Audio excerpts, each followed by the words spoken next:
Mayday, Mayday, United 28, United 328 Heavy, Mayday, Mayday aircraft. 328 Heavy, say again, please, read all that again.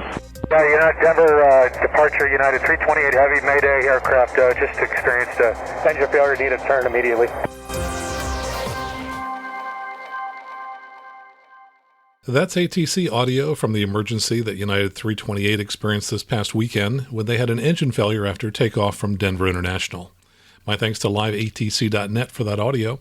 Hello again and welcome to Aviation News Talk, where we talk general aviation with relevant news and flying tips for pilots and student pilots to help keep you safe. I'm Max Truscott. Today we'll be talking about the 8 lessons any pilot can learn from the United 328 incident about handling emergencies. And later, Max Flight, a retired engineer from Pratt & Whitney, will give us background information on jet engine failures, plus listener feedback. Last week in episode 178, we talked with Rob Mark about the importance of general aviation pilots using standard operating procedures. So if you didn't hear that episode, you may want to check it out. And this is really important. I'd like to ask for your help on just one little tiny thing. Please take a moment right now to find the share button on whatever app that you're listening to and send it to a friend and invite them to start listening to Aviation News Talk. Thanks so much for your help. This week in the news, FedEx and Sikorsky are testing a single-pilot cargo airliner. VFR charts will be updated more frequently, and an FAA employee has been arrested for offering to commit treason.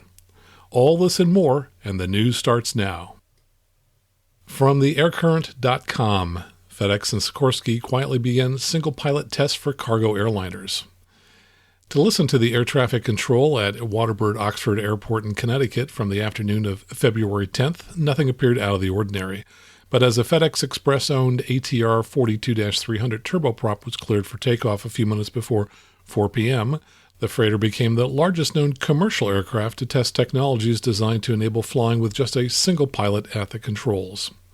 The secretive start-to-flight trials with the aging turboprop are the latest steps by Sikorsky and the logistics giant to advance its development of autonomous technologies for helicopters and fixed-wing aircraft, according to those familiar with the test. The use of the package freighter as a test bed, a converted 48-seat airliner, will likely intensify both the technology development amid a steady transformation in the economics of e-commerce and a heated public debate about single-pilot operations. And of course, we talked in episode 173 about reliable robotics and how they fully automated a Cessna 208 Caravan so it can be remotely flown with no pilot on board.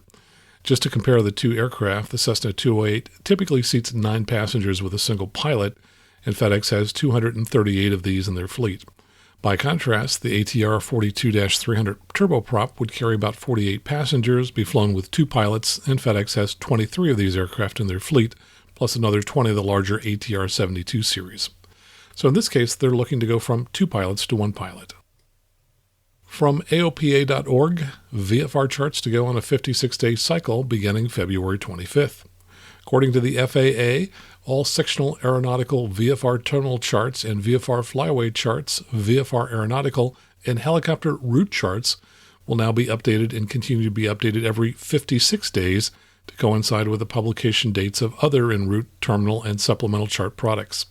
Changing the publication cycles required the FAA to amend the publication dates of numerous charts, making many of them obsolete before the final effective date published on the charts. In reporting on the change in April 2020, AOPA noted the FAA's expectation that the change would result in significant reductions of chart-related NOTAMs because new information will be added to charts more quickly than was the case on the prior publication cycle of 168 days to 2 years, depending upon the product. The change will also make the chart bulletins that are contained in chart supplement volumes unnecessary, the FAA said at that time. Based on pilot surveys, AOPA approximates that 90% of pilots are using electronic charts as their primary source of chart information. From Forbes.com, mass layoffs said to hit Terrafugia weeks after its flying car was FAA approved. Most of the U.S. employees of flying car maker Terrafugia have been laid off, and it will wind down U.S. operations later this year, sources say, a surprising development that came shortly after the company received an FAA airworthiness certificate for its aircraft late last month. Two sources with knowledge of the situation say that roughly 80 to 100 employees at the company's headquarters in Woburn, Massachusetts have been let go, and that Terrafuga's intellectual property and further development of the Transition, a light sport airplane designed to be drivable on roads, are being moved to China by owner Zhejiang Geely Holdings Group, which bought the company in 2017. Terrafuga GM Ken Coburn declined to confirm or deny that there have been layoffs, saying in an email, Terrafuga does not comment on business operations. A LinkedIn search, however, turned up 10 former Terrafuga employees with employment end dates of this month who list themselves as looking for work. While most employees appear to have been laid off, a source says that some have been retained to finish an unspecified ongoing project, and that upon completion of that project, sometime around June, the Woburn headquarters will close. It's a sad turn for the company, which was founded in 2006 by a group of MIT graduates whose business plan was to develop an airplane with folding wings that could be driven on roads, and it was the runner-up for the 2006 MIT $100,000 entrepreneurial competition.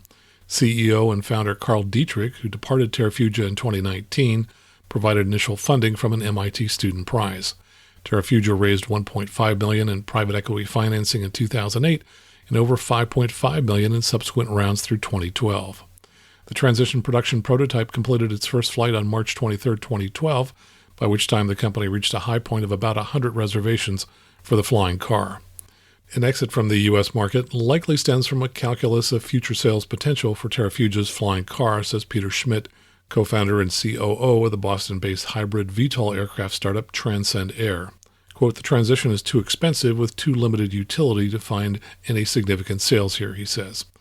With the sales price rumored to be $350,000 to $400,000, the Transition would cost considerably more than almost all other light sport aircraft while lacking performance on a par with many. Geely may also be able to more easily certify the Transition for road use in China. Regardless, with the layoffs, it appears that the American dream of flying cars, which Terrafuga gave hope last month was within grasp, has slipped out of it yet again. From flyer.co.uk, Pipistrel's concept for a 20-seat zero-emission mini-liner. Pipistrel has announced a concept design for a new 20-seat zero-emission airliner, which it calls the mini-liner. Our mini-liner concept will deliver a leading solution for future smaller regional aircraft that will enable clean, fast, and cost-effective transportation, said Pipistrel's statement. The mini-liner is a new kind of zero-emission airplane in the 20-seat class, capable of operating quietly from runways shorter than 1 kilometer, including grassed airstrips at small aerodromes. These airplanes therefore have the potential to disrupt aerial mobility, connecting currently unserved populations at 200 to 1,000 kilometer range, but also catering for microfeeder services from small airports to large hubs. While Pipistrel isn't saying exactly what the propulsion will be, the company suggests a hydrogen-based system. Current aircraft in the segment rely on 40-year-old designs powered by fuel-burning, noisy, and maintenance-intensive turboprop engines, continues Pipistrel's statement. Pipistrel's mini-liners allow for a direct operating cost, or DOC, reduction of 30 to 40% on a per-seat metric relative to today's solutions, even with the introduction of new zero-emission propulsion, real-time emissions monitoring, and advanced flight control automation technologies. The latter will at the same time facilitate single-pilot operations. Pipistrel is aiming for entry into service in 2028 to 2030, saying that the proposed concept doesn't require large infrastructure investment. And this is really fascinating because typically we think of Pipistrel as manufacturer of aircraft of 2 to 4 seats, so this is quite a leap to be building a small airliner. From avweb.com, aviation effect snow falls near Dallas. Now, I hadn't heard of aviation effect snowfall before. It was snowing south of Dallas last week, but don't blame the weather, at least not entirely. The area under the southern extended center lines of Dallas-Fort Worth International's 4 main parallel runways got a dusting of snow thanks to a phenomena known as airplane effect snow, according to the Washington Post. Under the right circumstances, including a sharp temperature inversion, water vapor from the engines becomes supercooled and nucleate on the tiny bits of soot coming from the engines and form snowflakes, which then drop on weather-weary people below. It's a rare phenomena, but virtually unheard of as far south as Dallas. However, much of Texas joined the entire central portion of the country under a more generous than usual export of Arctic air from Canada. It's a dry cold that doesn't produce snow, but the jet exhaust provided the missing ingredients. It was about 24 degrees Fahrenheit on the ground during the surprise snowfall. A similar snowfall was reported in Oklahoma, and there was also lake effect snow, a similar phenomena near Tulsa, the Post reported. And of course, unfortunately, just after this occurred, Texas got hit by a lot of snow and a lot of cold weather, and hopefully most of those people are now recovering from the long power outages that they suffered there. From AINonline.com, Surf Air Mobility acquires electric aviation pioneer Ampere, and you'll probably recognize the name Ampere as we talk about the aircraft they've been working on. The story says that Surf Air Mobility is acquiring hybrid electric aviation pioneer Ampere in a deal worth more than $100 million. The private air travel company aims to have hybrid aircraft available by 2024 for customers booking its scheduled and on-demand services. All Ampere employees will be joining Surf Air Mobility, and its co-founder, Kevin Nortker, will be president of a new division called AMP. Both companies are based in LA. The Ampere team is working on plans to convert several aircraft types to hybrid electric propulsion, building on recently completed test flights with its electric eel conversion of a Cessna 337. Of course, that's the push-pull twin-engine Cessna that's known as the Skymaster. It believes the first of these programs, which likely will include the de Havilland Twin Otter and Cessna Grand Caravan, could be certified by the end of 2023. The deal comes almost exactly 12 months after parent company Surf Air acquired charter broker Blackbird, which in May 2019 ordered up to 110 of Buy Aerospace's all-electric E-Flyer light aircraft. Since these models can seat only 4 people, and the aircraft types Ampere is looking to bring to the market will carry up to 19 passengers, the two types would appear to be complementary to Surf Air's business model. Ampere estimates that existing aircraft retrofitted with its propulsion system could deliver operational cost savings of at least 25 to 30%. It said that the cost of the powertrain is on par with new Pratt & Whitney PT6 turboprops. In addition to on-demand charter flights using a variety of light aircraft, Surf Air operates scheduled services across the western U.S. using Pilatus PC-12 turboprop singles. And I was lucky enough to visit Ampere almost exactly a year ago. I had some free time while I was at the Hawthorne Airport in Southern California, and they invited me to come take a look at everything. And it was really quite fun, especially for an electrical engineer, to see all the goodies they were making. I think you've probably read in the press that in their testing, they left one of the engines as the regular piston engine in the 337, and the other one was an electric motor, and they tested it with 2 different types of propulsion. And finally, from thedailybeast.com, this is a true story. It's hard to believe. Rogue FAA employee offered to commit treason for China. An FAA employee offered to commit treason and espionage in exchange for $27.7 million and a promise of asylum in Germany, France, or China, according to a plea agreement filed February 10th in Washington, D.C. federal court. In a statement of offense attached to the plea, Brian J. Booth, who was assigned to the FAA's Enforcement Division, admitted to disclosing U.S. secrets last year when he sent letters to the German, French, and Chinese embassies containing the names of pilots and mechanics who had been stripped of their operating certificates after being deemed security threats by the agency. Booth, 38, has worked as a legal assistant at the FAA since 2011 per federalpay.org and was responsible for sending out the revocation letters, the filing says. It is not clear if Booth is still on the federal payroll, but under the law, a conviction requires he be removed from his position. The FAA is aware of Mr. Booth's guilty plea and is taking appropriate action, an FAA spokesperson told the Daily Beast. The government's affidavit in support of the criminal complaint against Booth remains sealed, and a charging document filed in late January states only that Booth, quote, did disclose in a manner not authorized by law the identity of individuals who had their aircraft maintenance or piloting privileges revoked. However, Booth's recent plea reveals fresh details about his decidedly peculiar offense. Last July, Booth overnighted an envelope via FedEx to Emily Haber, Germany's ambassador to the U.S. at the German embassy in Washington, the filing explains. The envelope contained a typewritten letter addressed to Director of Federal Intelligence Service, which read, I am an employee of the FAA in Washington. The FAA and the Department of Homeland Security has been tracking a few suspicious people in the last 3 years. These people are considered terrorists. The problem right now is that the U.S. government is not doing a thing about this. If the United States won't do a thing about it, then I will. I have compiled a list of 25 individuals and companies that are committing terrorist activities against your country. They work for the aviation industry. They are pilots and mechanics who do not go through security checks at airports. I have enclosed the list in the last page of information to pay me. I am selling this information. I am committing treason and espionage. I expect to be paid and to seek asylum to your country, no questions asked. The last page gives instructions on how to contact me and payment information. The letter was signed with the initials BB. It was accompanied by a handwritten list of the names and addresses of 25 people whose pilot or maintenance privileges have been revoked by the FAA, along with a demand for $27.7 million as well as payment instructions. Booth had access to the identity of these individuals because of the nature of his employment with the FAA, the plea filing says. The identity of the individuals was not publicly available, and Booth was not authorized to release their names. Similar letters were sent to the French Embassy and the Embassy of the People's Republic of China. According to the Department of Transportation, which oversees the FAA, the letter Booth sent to the Chinese Embassy was returned to him. His girlfriend then opened it and contacted law enforcement after realizing what she was reading. Booth was arrested at his office at FAA headquarters on December 7th and released on bail the same day. Initially charged with mail fraud, a felony that carries up to 20 years behind bars, Booth ultimately pleaded guilty to a disclosure of classified information, a lesser charge which only carries up to 1 year in prison. He is scheduled to be sentenced in late April. And that's the news for this week. Coming up next, my weekly updates, and then we'll talk about 8 lessons that pilots can learn from the United 328 engine failure. All right here on the Aviation News Talk podcast.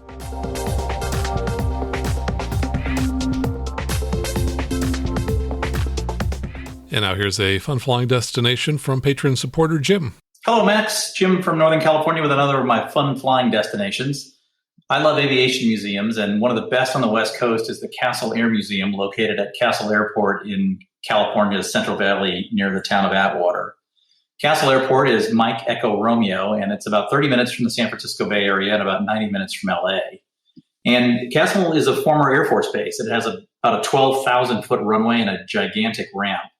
The museum is about a 15-minute walk from the ramp, and the FBO may be able to give you a ride or loan you a car if you aren't up for the walk. There's now a brew pub that's on the walk from the airport to the museum. The museum itself features an outdoor static display of over 70 military aircraft. And the museum has remained open during the pandemic, and it's a great place for a picnic amongst the plane. The museum is very well kept, and the planes are in terrific shape, and they even host 2 open cockpit days each year, and the next one is coming up at the end of May. I visited Castle Airport many times during my solo cross-country training and early in my private pilot days, and it's still one of my favorite flying destinations. Thanks a lot, Jim. I've been there a number of times, and one of my favorite exhibits is the SR20, which is outside. So if you haven't seen one of those up close, this is a really great opportunity to do that.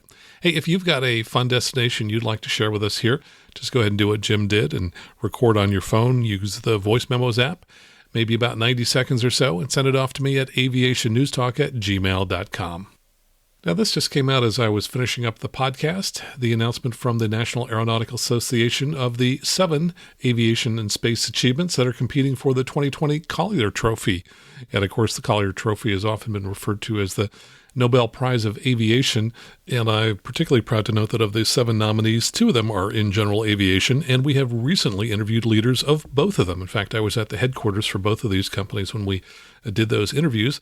The finalists competing for the 2020 Collier Trophy are the Bell V-280 Valor, which is kind of a newer, faster version of the Osprey, the V-22, the Boeing Confident Travel Initiative, Garmin Autoland, and of course we talked about that in both episodes 127 and in 128. I was at the headquarters the day they announced it and interviewed some of their engineers and team leads there.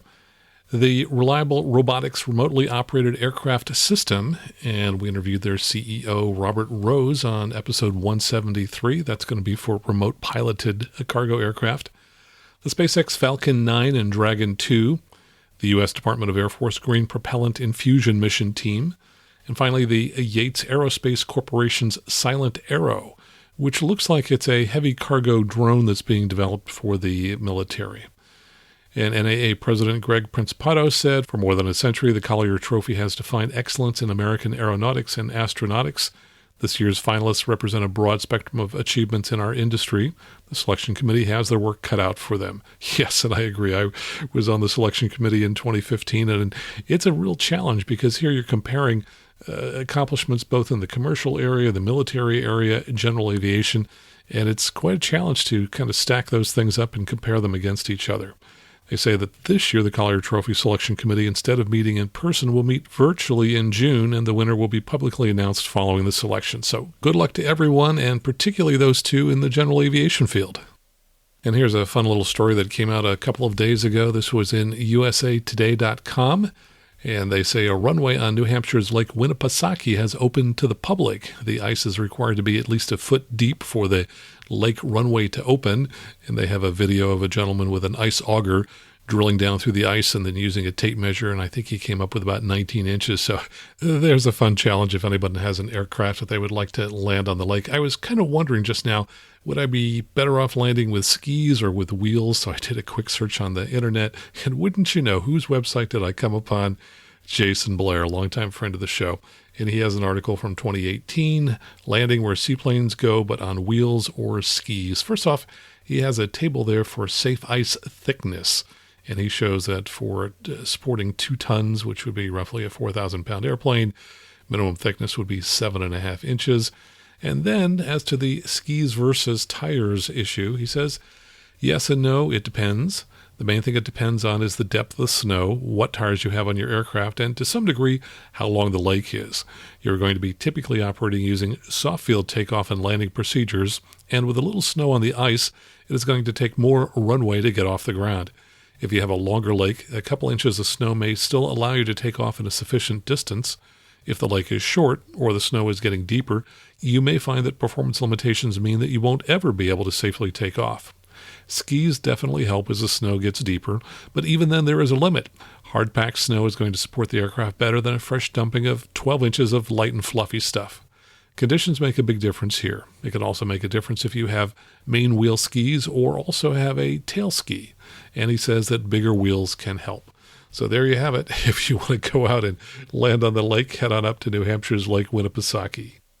And here's a message from Patreon supporter Chris Hoover. He says, hello, Max. I hope you're doing well. As always, I listened to your most recent podcast, episode 176, on my way to and from work today, and I wanted to take the opportunity to write some quick feedback. First, I want to thank you for including the interview clip where Anise Shapiro describes the captain who spurred her on into aviation. It reminded me of a neighbor I had when I was younger. He was a retired Delta pilot who guided me through the beginning of my training. He gave me my first headset and a lot of support and advice through the years. A few days ago, I learned of his passing, and this story brought back many happy memories of my first aviation mentor. Thank you again for producing such a great show. Respectfully, Chris Hoover. Thanks so much for that email, Chris. And yes, I think all of us, as we get more experience, should consider becoming mentors to help other people get more involved in aviation. And if you'd like to become a supporter of this show, just like Chris is, we've got 2 easy ways that you can donate to the show financially. If you want to donate monthly and get some of the goodies that we offer, and the goodies, for example, at the $8 level, include the show notes, including the list of all the stories that we had to cut from the show, which I think was 13 news stories we cut from this show. At the $20 month level, you'll also get bonus content.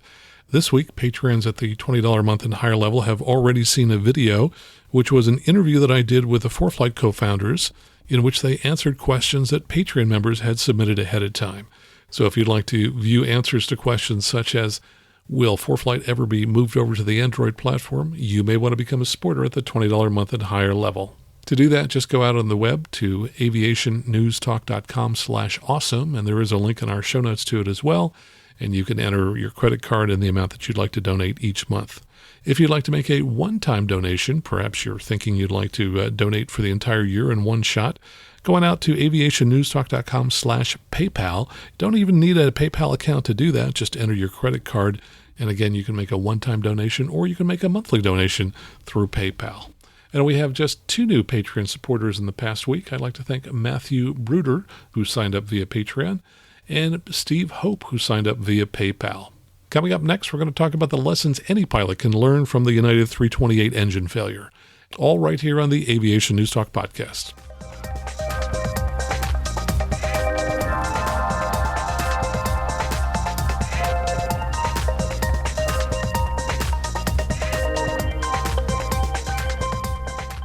And now let's talk about the lessons that pilots can learn from the United 328 engine failure. First, a couple of facts about the incident.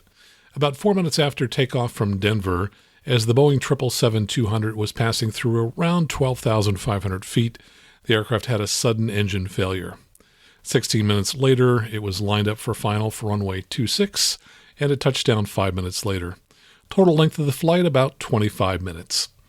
According to the NTSB, an initial examination of the aircraft indicated that most of the damage was confined to the number 2 engine, which is the right engine. The airplane sustained minor damage.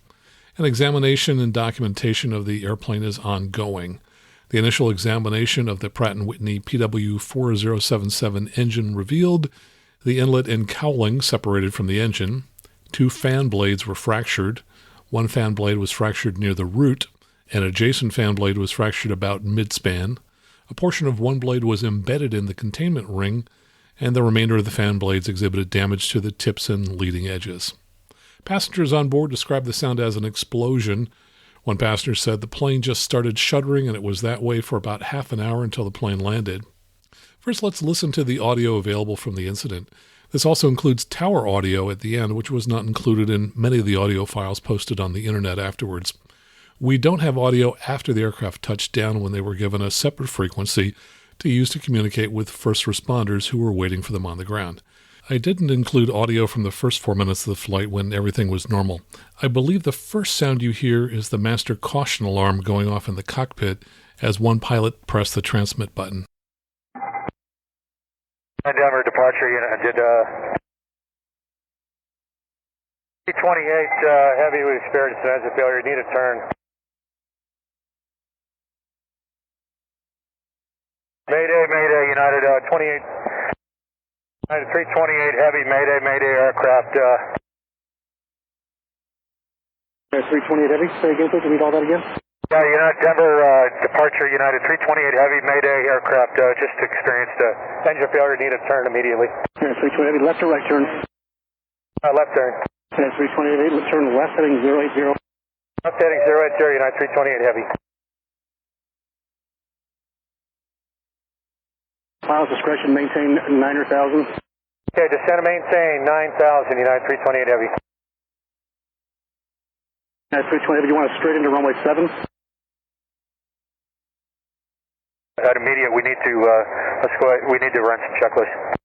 Okay, United 328 Heavy, Roger. Just let me know what you need to do. If you want to hold for left turns, let me know. Very good, United 328 Heavy. Fuel and souls on board. 28 Heavy, go ahead. United 328 Heavy, one able fuel and souls on board and intentions. We'd like to return to Denver as soon as possible here, and we'll get you the souls in a minute. Roger, put the Denver be radar vectors. Do you want to left turn into the airport right now, or do you want delayed vectors for anything else you might need? We'll need delay vectors. We need to still run a few checklists and get some landing data. Okay, I'm just going to keep you in that heading there, left turns all the way around the aerodrome, and whatever runway you line up for and you want, just let me know and we'll make that happen. 28 Heavy, thank you.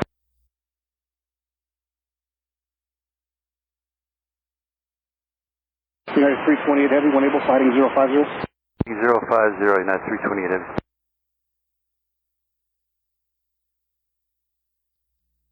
Now, what runway you're planning for 328 Heavy? United 328 Heavy, you can have any runway you like, so just let me know. Keeping you wide there if you want to go into the west runways, or I can take you up to the north and take you to the south runways. It's really your call. Closest runway will probably be runway 26. United 328 Heavy, Roger, send to maintain 8,000. All right, clear to 8,000, United 328 Heavy.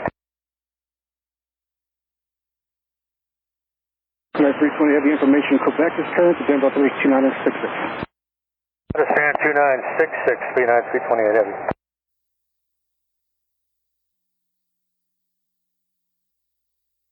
We can take a tighter turn in here. United 328 Heavy, about 8 miles from Grass, turn left heading 290. Maintain at about 7,000, go establish on the localizer, clear ILS approach, runway 26. I cleared the ILS 26, United 328 Heavy.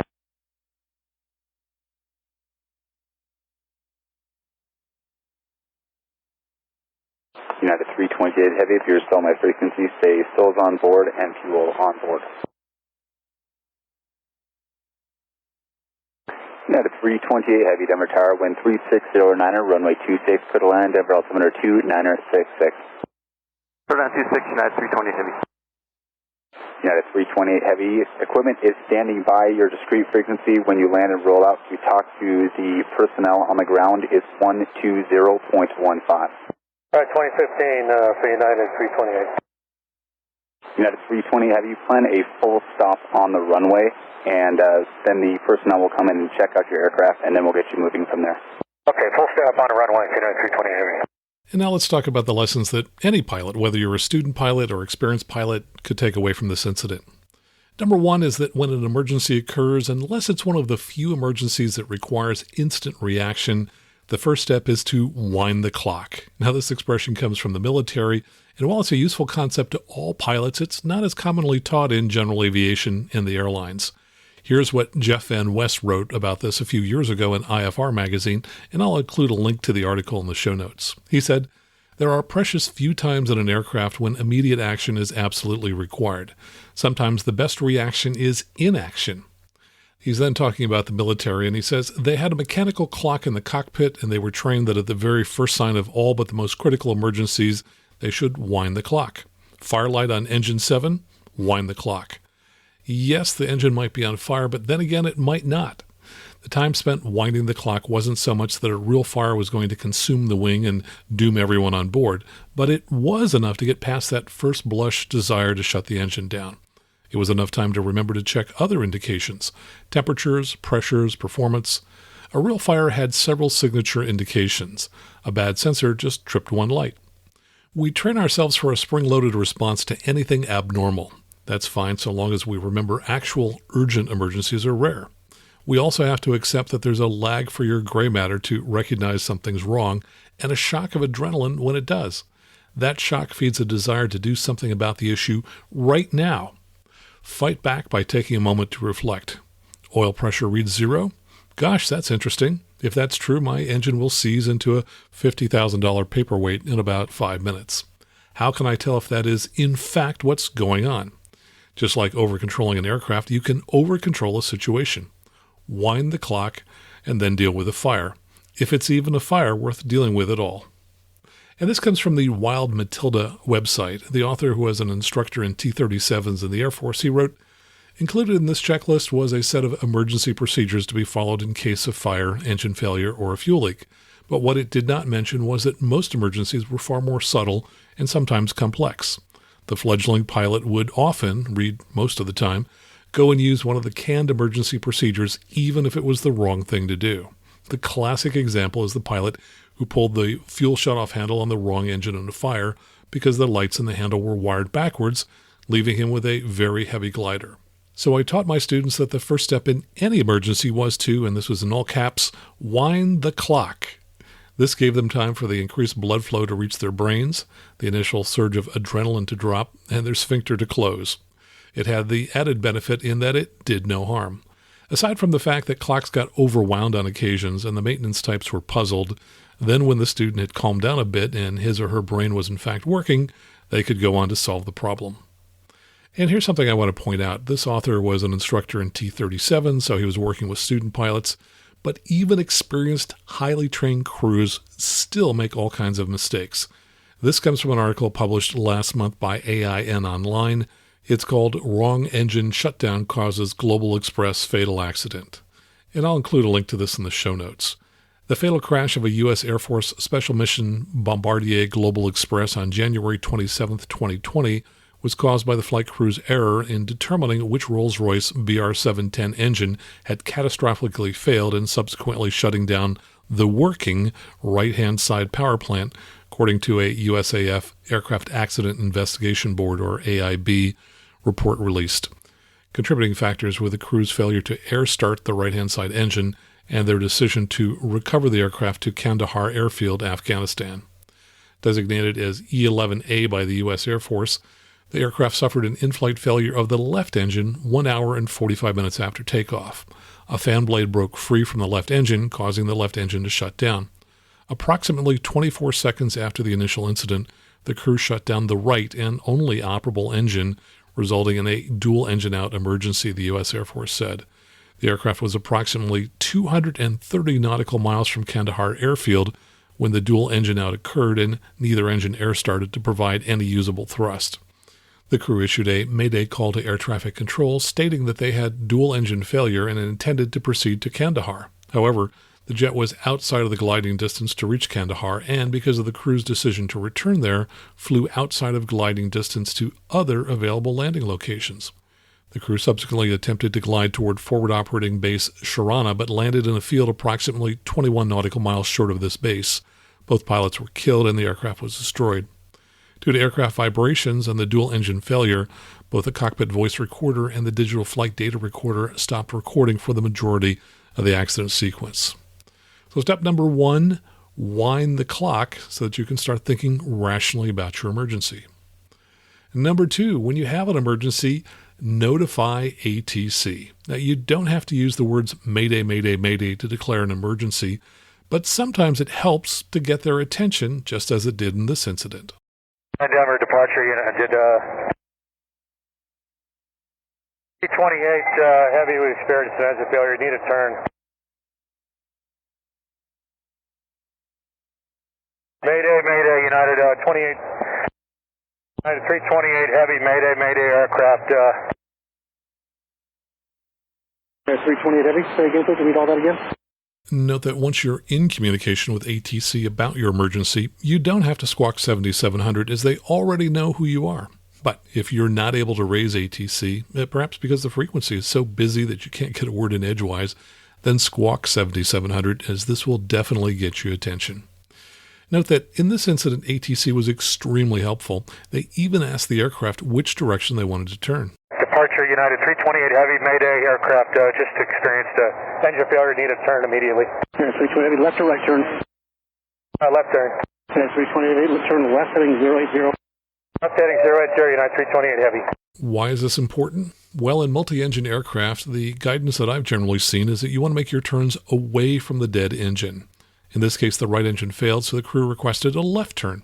Now, if a crew does turn toward the bad engine, it's easier to start the turn, but much harder to get out of the turn.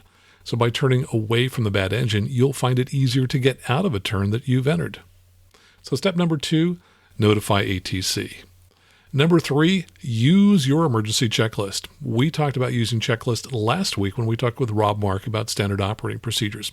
Checklists are one of the cornerstones of SOPs, and that's especially true during an emergency. I've probably said before that I remember flying with a CFI who tried to do an engine out procedure from memory, and even under the best of circumstances, which was that we didn't actually have an emergency, the CFI missed a few steps in the checklist that he tried to memorize. So when it comes to dealing with an emergency, you want to use the actual checklist, whether it's a paper or electronic, because if you try to do it from memory, you'll most likely forget one or more steps. Now, that's not to say that you should never do any steps from memory. In fact, some GA aircraft POHs underline a few of the first steps of some emergency procedures to indicate that those are the memory items that you should memorize. So they do expect you to do a few of the steps from memory, but then you need to go to the actual checklist and use it to first verify that you've correctly memorized and performed the memory items, and then complete the rest of the checklist. And while you're running your emergency checklist, ATC is running theirs.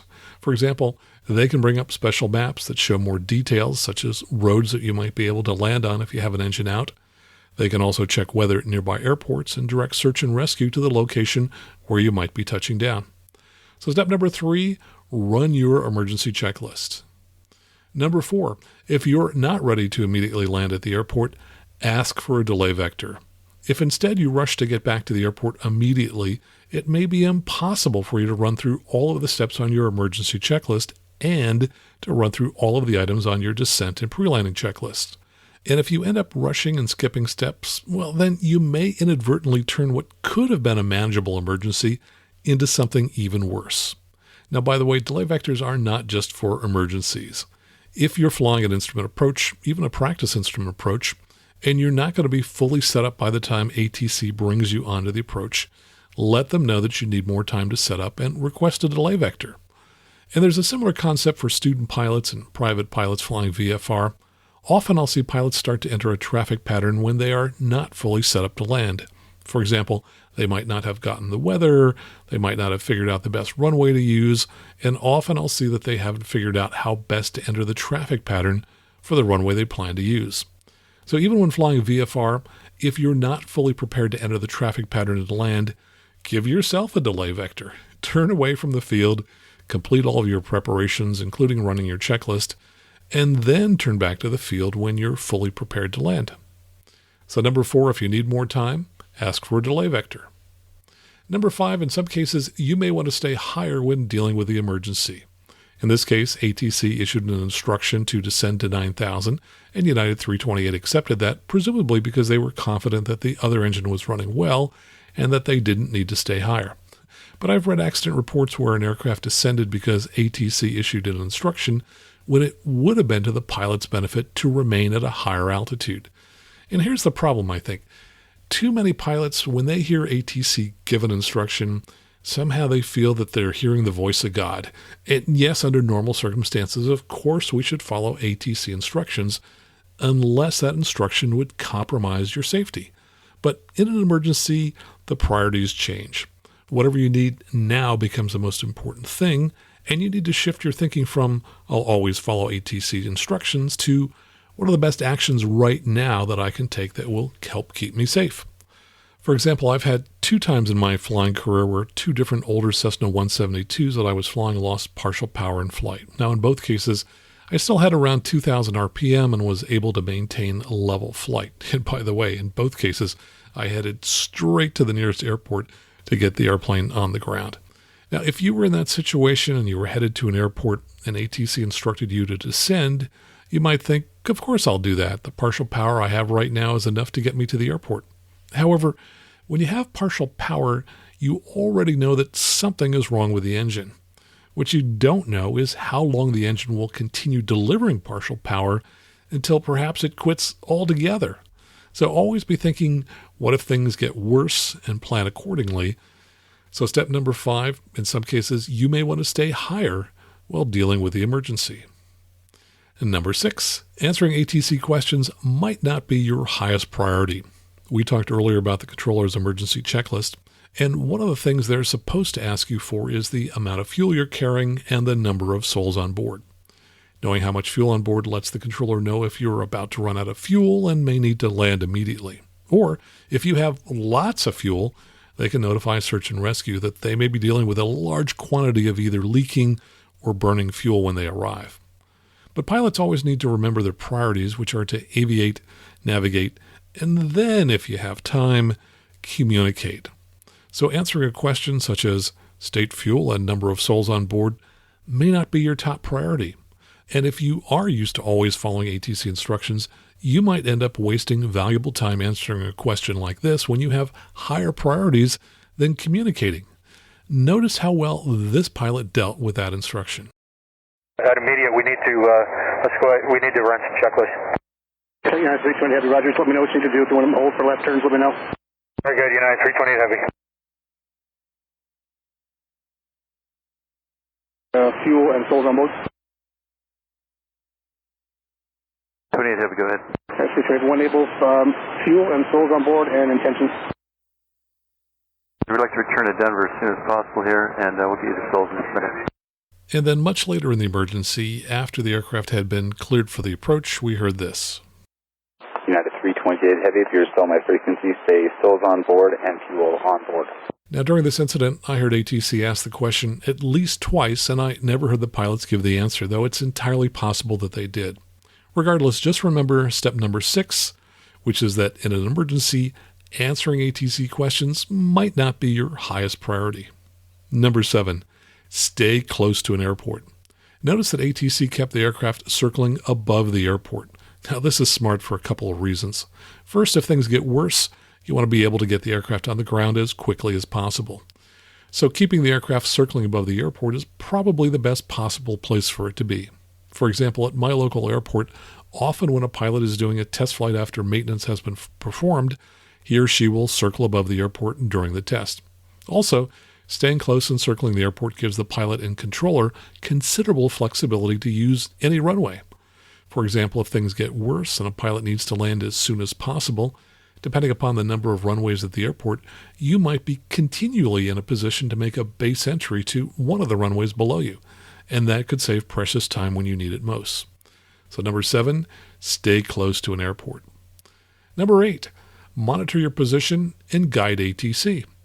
Part of situation awareness is always knowing where the aircraft is and where it needs to be going next.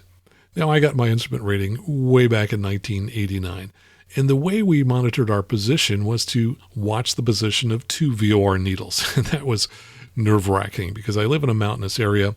If you were on an airway, 1 VOR was used to help you stay centered on the airway, while a second one was used to determine whether you were approaching or whether you had passed the next fix on the airway.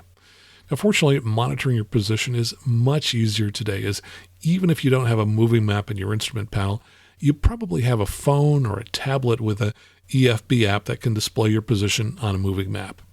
In this incident, ATC was probably giving gentle turns, but one pilot stated that they could handle a sharper turn that would probably get them established on the approach a little sooner. 328, we can take a tighter turn in here. That 328 heavy, about 8 miles from draft, turn left heading 290, making at about 7,000, go establish on the localizer, clear ILS approach on what you could. So never hesitate to offer ATC a little help if the vector you're getting isn't accomplishing what you want to do. So number 8, monitor your position and guide ATC accordingly.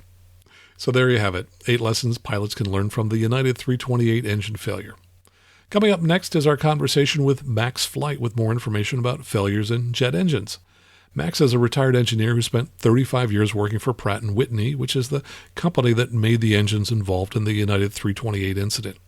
He co-founded one of the longest-running aviation podcasts, the Airplane Geeks podcast, in 2008 with Courtney Miller. The show now has 642 episodes, and Max is still with the show.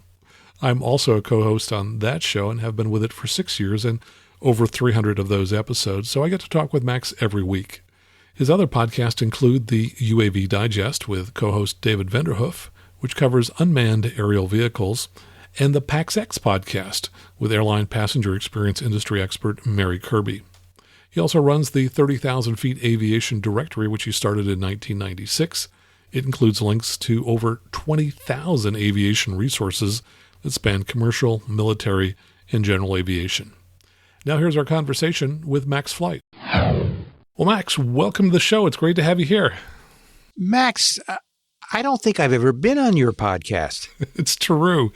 Now, you and I have been on more than 300 episodes together of the Airplane Geeks podcast, so welcome to Aviation News Talk. I'm glad to be here. Now I learned everything about GA from you. Well, I learned everything about engines from you, so let's talk about contained versus uncontained engine failures. Tell us about the difference between the two. Well, when we talk about contained failures in an engine, what we're typically talking about is this. You have blades, airfoils, spinning at very high speeds inside the engine. The blades that you see are the fan blades at the front of the engine, the big blades. If you have a failure, let's say bird ingestion, think the Miracle on the Hudson, the blades are going to take the hit. And so you've got oftentimes titanium blades spinning at high speeds. And when you have a failure or a breakage, there is a lot of energy involved in that. And so what you don't want to see is you don't want to see those pieces of metal escaping the engine in a failure and impacting the wing or the fuselage or anything else really. So you have a case around it. It's a containment case. And the technology for the case has changed over the years. I think maybe in the early days you see titanium containment cases. Now pretty much what you see is Kevlar containment cases. In those famous videos, where a frozen turkey or something is shot into the engine to see what happens, or even cases without birds, where they'll put an explosive charge in there in order to simulate a blade breaking loose, and you see the big deformation of the containment case around as it's absorbing the energy. So an uncontained engine failure, again, is one where the bits inside, the blades typically, do not escape out the sides. They typically pass through the engine, which completely trashes the rest of the engine, and out the tailpipe. And that would generally not be called an uncontained engine failure. That would be contained. Got it. Okay. And just because the cowling got blown away, that doesn't tell us one way or the other, whether it's one versus the other. Right. Okay. Let's talk about turbine blades for a little bit. Are they often the culprit these days of contained or uncontained engine failures, one versus the other? It seems like we see more fan blades being the source of those kinds of failures. Again, the fan blades being the large blades up at the front, the turbine blades being smaller. Well, they are operating in obviously a hotter environment. There's less rotational energy there because their mass is so much lower. But up front, you've got these big blades, not turning as quickly as the turbine blades in the back, but they're heavy, and so they have a lot of energy. And again, if one of those goes, it's going to pass through the engine and take out the rest of the engine. There's a technical term in the engine business we use for that. It's called corn cob, because that's what the inside of the engine looks like after an event like that. Now, passengers describe this as an explosion and that there was a lot of vibration for the rest of the flight. Is that pretty common for these kinds of events? Yeah, I think in the video, that engine was probably windmilling. And because we see that at least it sounds like one full blade fractured and a portion of another blade fractured, especially if they're adjacent to each other, you're out of balance. And so you're going to see that kind of shaking of the engine that we saw in the passenger videos out the window. So let's talk about technology and intellectual property as far as fan blades are concerned. I mean, it sounds to me like these are things that companies invest millions and millions of dollars in, and they have trade secrets, and they try and keep those close to the vest. Why is that? Why is this so tough that companies have to pour in so much R&D into these pieces? There's been a lot of weight reduction and without sacrificing strength over the years. So in some of the early jet engines, large high bypass jet engines, you'd see fan blades made out of titanium, solid titanium. As you'd imagine, that's an expensive blade. And if you have to replace one, if there's some damage that can't be repaired, let's say for FOD or some kind of a debris strike, it's very, very expensive. So over the last 30 years, I guess, there have been some technology changes. So you'll see things like composite blades that have a titanium leading edge, for example. In the case of these Pratt & Whitney blades, they're actually hollow. They are formed in two pieces that are then bonded together into one blade. And so the process for doing that, how do you take, how do you machine the titanium, the blade material on the inside in the shapes? You can think of it as being like routed out, like with a router, and there's different patterns in there. So you want to maintain the strength of it. And then the whole technology for how do you bond the halves together, is something that a company would like to, keep out of the hands of competitors. So that's what we have in this case is some hollow fan blades that are actually two pieces bonded together. So I guess they're hollow because they're trying to save some weight, which also improves efficiency. How rare are hollow fan blades in the engine industry? These might be the only ones, but I'm not 100% positive. That's pretty rare. Yeah.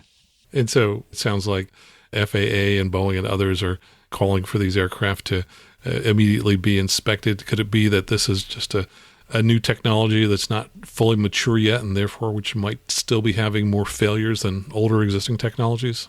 Actually, these blades on these engines are older technology. I think this aircraft was delivered 1991, maybe, to Singapore Airlines. So we're talking about going back to the 90s. Now there have been a couple of instances in the not too distant past where these blades have exhibited some problems, and there's been some fracturing. I think in 2018 that there was a case where one of these fan blades did fracture, and I believe that was an uncontained engine failure in that case. And the investigation revealed that there was actually a defect that was identified in the inspection process, in a maintenance inspection process, not the manufacturing process, that there was an indication, let's put it that way, that the inspector failed to recognize as being a critical observation. And so that was seen as the root cause for the fracture. And in that case, the corrective action, as I understand it, was to more formalize the training and offer recurrent training for the inspectors, so that they would know that when they see that indication, that that's something that they have to flag and has to be addressed before the part could be called flight worthy. So we've seen some of that. Now, we don't know if this is the same issue this time with this fracture, but hopefully it's well, I don't know. I was going to say hopefully it's not the same, because that would mean we didn't fix the problem we had once before. If it is a different problem, then maybe it's a new problem, and maybe that's not good either. Well, it sounds like the fan blades are a critical element, and they're just full of technology, and it's imperfect, and sometimes they break, and so you do lots of recurrent inspections. I mean, roughly how often do fan blades have to be inspected? There will be a requirement if there's visible damage. So if something has passed through the engine, or something has come in contact with a fan blade, and you'll see nicks or slight indentations, typically on the leading edge, but not exclusively. There will be limits, allowable limits for conditions like that, and then if it's exceeded that limit, then the blade would have to be removed and reshaped, basically, to meet the specification of the manufacturer. That would be most of the time. But if you're doing a complete engine teardown, let's say a major overhaul of the engine, then I would believe that they would then do the inspection that would look for micro cracks or inclusions or indications in the metal that could lead to further cracking, and then there would be a repair process to handle that, or in extreme cases, the part would just be scrapped. That's great. Well, thanks so much for coming on the show and telling us about engines. My pleasure. Anytime. Thanks, Max.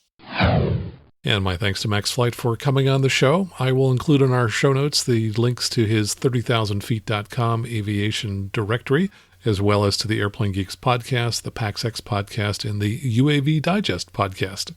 Coming up next, listener feedback right here on the Aviation News Talk podcast.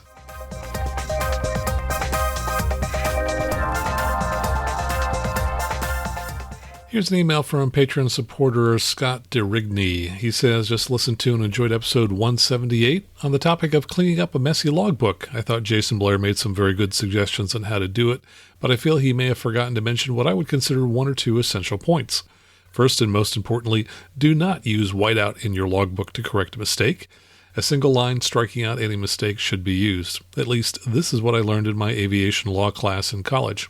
Another tool that can be used to correct mistakes, omissions, or addition errors is to make a line of revision. I have used this technique a few times throughout my 4 logbooks to clean up all of the above-mentioned problems. I write over the make, model, and aircraft ID columns, line of revision. And then he says I write positive or negative numbers in whichever column needs to be corrected, and write in the remarks what I was correcting, the date of the flight for the correction, and anything else I need to say to clarify the entry to someone who might be reading it. Thanks again for the show, Scott. Thanks so much. Great suggestion, Scott. Greatly appreciate that. And this comes from Patreon supporter Joseph Smith Stewart. He says, Max, I thought maybe in a future podcast you could address proper use of radio frequencies, and in particular at non-towered airports. Yesterday, while flying back from Reno, Nevada to L36, my home airport, I had difficulty providing timely position reports while approaching L36. In this case, L36 has the same CTAF frequency as Lincoln LHM. It was difficult to get in transmit time as there were a number of pilots talking on the LHM frequency, which of course was the same frequency. Unfortunately, it was not related to actual flight, but where the other pilot was headed, asking how they were doing, saying hello to pilots who were flying or were on the ground preparing for takeoff, etc. I was finally able to announce a few position reports, but not until I was overflying L36, which was too late and unsafe. There was another pilot who was headed into L36 at the same time I was, who I did not hear announce until he was over the airfield behind me. He was unable to announce as well due to the unnecessary chatter on the shared frequency. I only knew he was there and his relative position to me due to a for-flight traffic annunciation in my headset and visually on the iPad while we were both entering the pattern. Anyway, I thought you could possibly address this issue in a future report. Thanks for your podcast. Regards, Joe.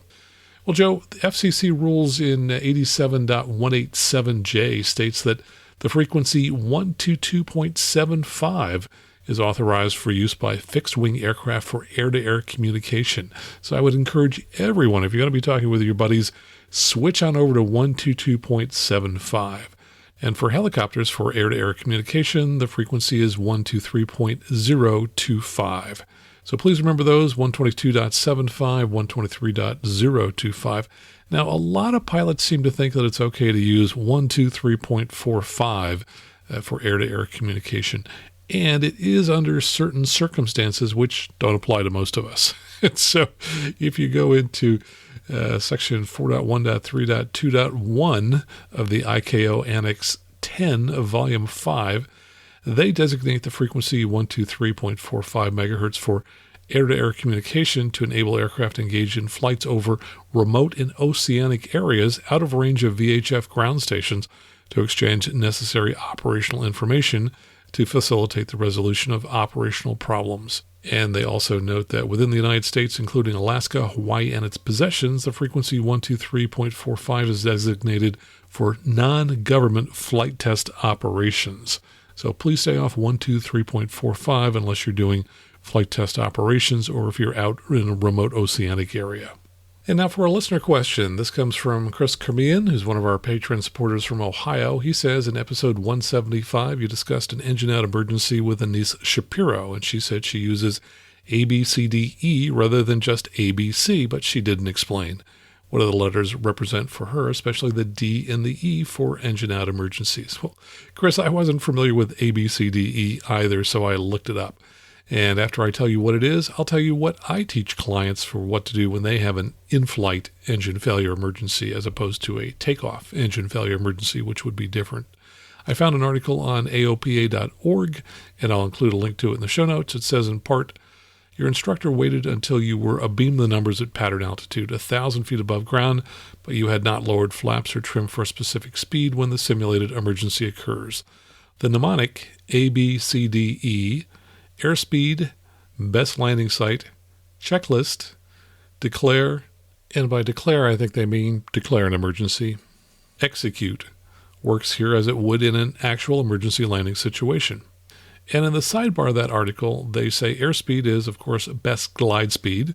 Know this airspeed cold. There's no time to fumble for a checklist. Raise or lower the nose to achieve that airspeed and use trim to keep the nose in that attitude. And Chris, here are the memory items that I teach clients for an in-flight engine emergency. It's very simple. Best glide, checklist. So that would be the A and the C in ABCDE. I want to get clients thinking about the checklist as soon as possible, as I see too many clients try to work through an emergency by memory. And as I mentioned before, invariably they forget something when they do that. And again, if I may ask you to do just one favor as we come up to the end of the show, take a moment right now, hit that share button on the application that you're listening to us in, and send this to somebody you think might benefit from listening to this show.